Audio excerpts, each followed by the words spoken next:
Frank in Tameside. That's Greater Manchester, Frank, is it? Correct, yeah. Luckily, it's not in Andrew Gwynn's constituency, or he's probably hoping that croak. It's a post-70 driving license renewal. Sorry, say that again. You broke up, Frank. When you are over 70, you have to renew your driving licence every 3 years. Yeah. This is the second time I've done it. I sent the forms off, and then yesterday, long after all businesses had closed, the postman came round, and I've got a letter saying that I must stop driving immediately. On what grounds? Well, it's an interesting one because I have no additional medical conditions than I had 3 years ago. There is no intensification, but they're pointing me at sleep apnea, which is the snoring problem. I have an air pump, full mask, which I use every night. And as I say, nothing has changed whatsoever. They've made a statement that they have conducted medical inquiries about my situation. I'm wondering, can I ask them who have they made inquiries of, and can I see a copy of the report? Okay, so sleep apnea can be a reason to take a licence away because the DVLA worries about excessive daytime sleepiness, which could... I completely understand that, Danny. But you say your condition hasn't worsened. They will show you their report, but the route to get it is a little bit complicated. You need to appeal to the DVLA and say... and submit medical evidence. The first thing you do you have a specialist who deals with this, Frank?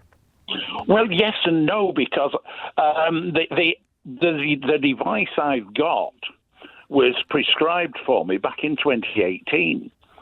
And other than getting spares for it over the years, I've had no recall. So what you need to do, you need to go to your GP and ask your GP to send a report to send a report to you, and you then send it to the DVLA, saying you are perfectly fit to drive. But that sentence is enough. And presumably, similarly, Withenshaw Hospital that supplied the equipment. Yes, the more evidence you can give of your fitness to drive, the better. You send it to the DVLA.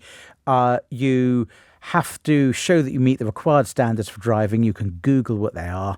Make sure you include the reference number from your decision letter. That's really important, because otherwise the DVLA won't be able to put two and two together. If the DVLA maintains its stance, you can appeal to the magistrates' court, and you get 6 months to do that. And then there's a hearing in the magistrates. Presumably, where there's a dispute going on, I can go back to my Section 88 rights. What's the Section 88 right? While your driving licence renewal is going through, under Section 88 of the Road Traffic Act 1988, you can claim a right to continue driving. No, because this isn't a case of your... licence being renewed and there being delay in the renewal. Your licence has been revoked and you've been ordered not to drive. It's a different thing. You are not allowed to drive. I understand that. So you need to appeal to the DVLA with fresh medical evidence, and if you don't get anywhere with that, the route is appealing to the magistrates' court. The magistrates are totally independent. They'll have a hearing. They will hear your doctor, because your doctor will have to turn up to give evidence. They'll hear the DVLA's doctor, and they'll make a decision as to whether you're fit to drive. And that could take months, I presume. It will take months, I'm afraid. Trying to get good medical evidence to the DVLA quickly is your best bet.